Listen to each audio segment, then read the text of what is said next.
Este trabajo se titula Los árboles en la construcción del paisaje en la región pampeana argentina, cambios, continuidades y resignificaciones en la primera estancia de Magdalena.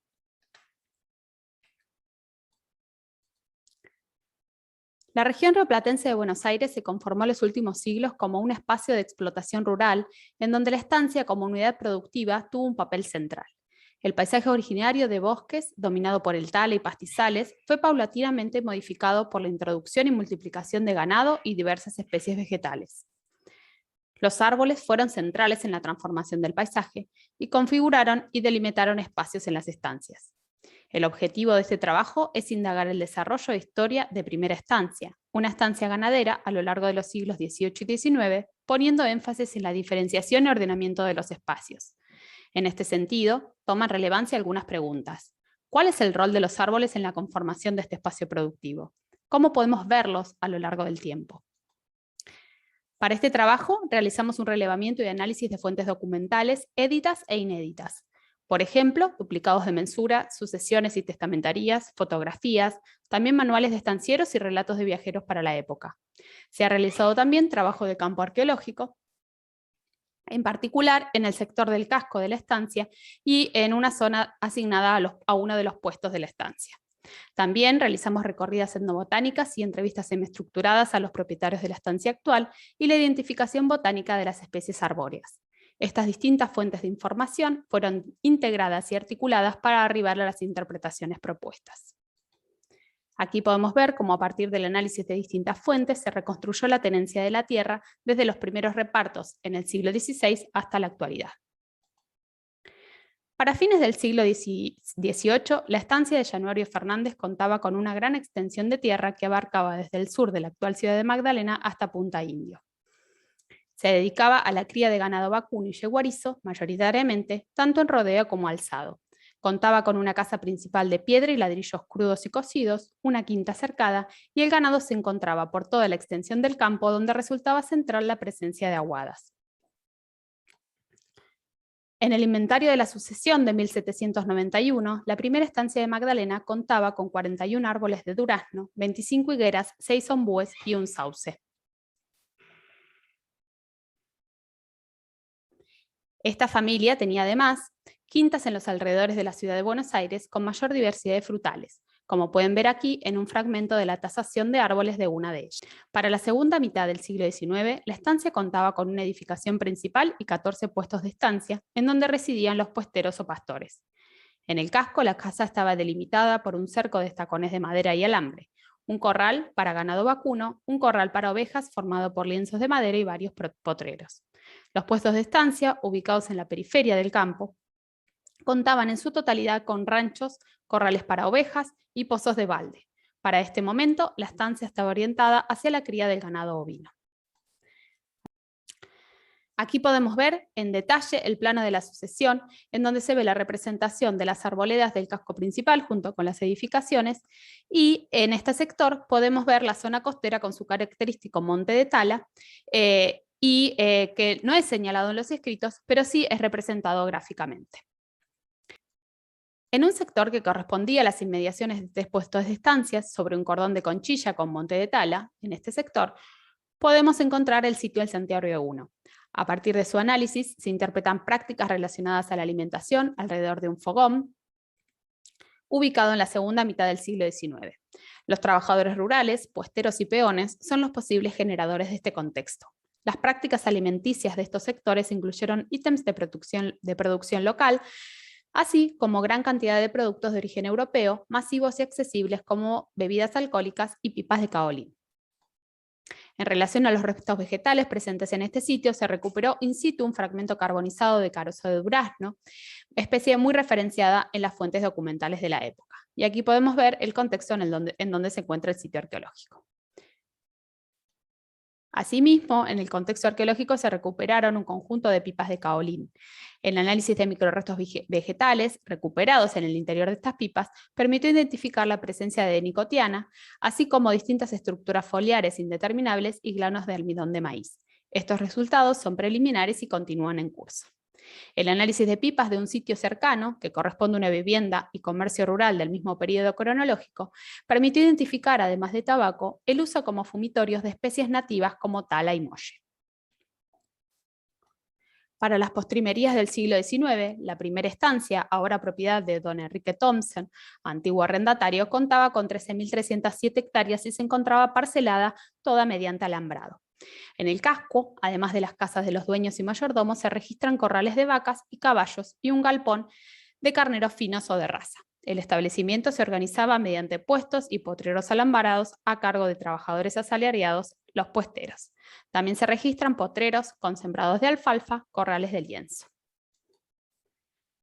En esta sucesión se inventarían en esta estancia un monte de acacias valuado en 1.300 pesos y un monte de paraísos tasado en 273. En este sector del casco se encontraba alambrado y se contabilizan 110 acacias tasadas en 165 en moneda de la época y cerco alrededor de las poblaciones. Entre los objetos tasados en esta sucesión destacan algunos elementos que se relacionan con el parque y jardín de la estancia, como 3 rastrillos de mano, una casilla de madera para guardar herramientas de jardín, 700 macetas, 150 miriñaques para resguardar las plantas. Respecto a la información relevada en fuentes éditas y manuales de estancieros, podemos sostener que desde los comienzos de la ocupación hispánica bonaerense es registrado en diversas fuentes documentales el empleo intensivo del talar, principalmente de la madera en forma de combustible, así como también en construcciones de vivienda y cercos. También se observa la introducción temprana de especies arbóreas para suplir la escasez de leña. Por ejemplo, en las primeras décadas de 1600, el Cabildo, como medida paliativa a la falta de material combustible, sugiere la siembra de durazneros, considerando que es una especie que crece rápido y es bueno para la leña, para que no tengan que recorrer tantas distancias para aprovisionarse. Ya para el siglo XIX se mencionan estos durazneros como alimento y combustible, como pueden ver en estas citas que dejamos aquí, y también los montes de álamos son integrantes clásicos de las estancias bonaerenses. En este momento los manuales de estancieros, como aquí pueden notar algunas citas de un manual de José Hernández, sugieren distintas especies introducidas para proporcionar sombra y abrigo a los ganados. En esta fotografía, que es tomada alrededor de 1880, se pueden observar alecijes del dueño de la estancia y los trabajadores que posan en ella.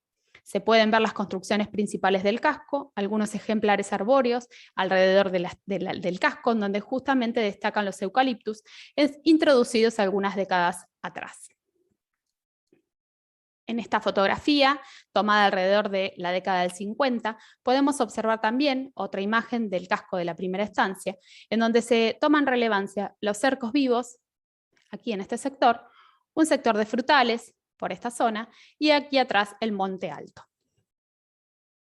Esta es una fotografía del casco de la primera estancia en la actualidad, en donde destacan el jardín de palmeras, una magnolia muy apreciada por sus dueños, y un cedro en el fondo de la casa. Aquí podemos ver imágenes de distintos espacios de la estancia, además del jardín, el monte alto de eucaliptus, zonas de talar y pastizal y montes mixtos. A través de las entrevistas se registró la vigencia del uso de especies propias del talar, como el tala y el coronillo, y se utiliza para leña para la calefacción de la vivienda. Sus actuales dueños sostienen que se usan todas las maderas disponibles.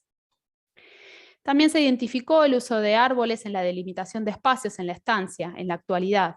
En particular se observan cercos de ligustros en la quinta de frutales y delimitando el cuadro de la casa. Ya para ir cerrando la presentación, en cuanto a las discusiones y consideraciones finales, podemos sostener que a partir del análisis de los inventarios de la primera estancia, encontramos una separación de áreas con funciones específicas dentro del establecimiento productivo, a partir de la delimitación de espacios mediante distintos mecanismos.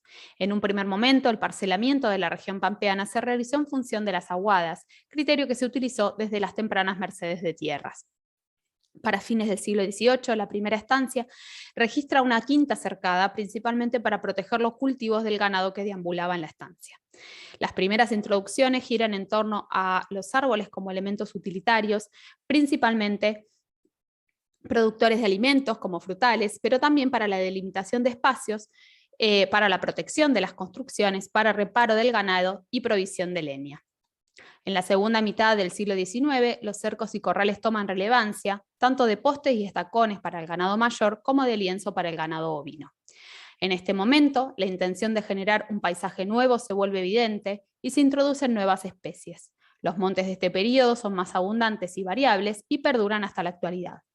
Hacia fines del siglo XIX y principios del XX, el alambrado es el mecanismo por excelencia utilizado para la separación de espacios en la estancia y para su perímetro, así como el uso de corrales y galpones. En este momento se introducen especies ornamentales ligadas a los jardines con fines fundamentalmente estéticos. De esta manera, a partir de un estudio de caso y de la integración de distintas fuentes de información, podemos observar el largo proceso de conformación del paisaje actual en constante construcción y resignificación. También nos permite reflexionar sobre el entramado de significaciones que tuvieron lugar en el pasado a partir de lo dicho y lo silenciado, las presencias y ausencias. Por ejemplo, el bosque nativo se encuentra ausente en los inventarios de los testamentos y su presencia solo es ilustrada de forma esquemática en los planos de las sucesiones, pero no se le otorga un valor económico. Así podemos encontrar distintos procesos y mecanismos de delimitación y uso de espacios para diferentes funciones, en donde los árboles, en su gran mayoría introducidos, participaron activamente. Este proceso generó profundos cambios en la percepción, circulación y uso del espacio. Las introducciones responden a criterios y valoraciones características de cada época y son incluidos como parte del entorno local. Asimismo, se identifica una continuidad en el uso y la valoración de las especies nativas. Ambas, es decir, nativas e introducidas, son vistas como propias por los pobladores, otorgando identidad a la región y consideradas parte integral del paisaje actual. Muchas gracias.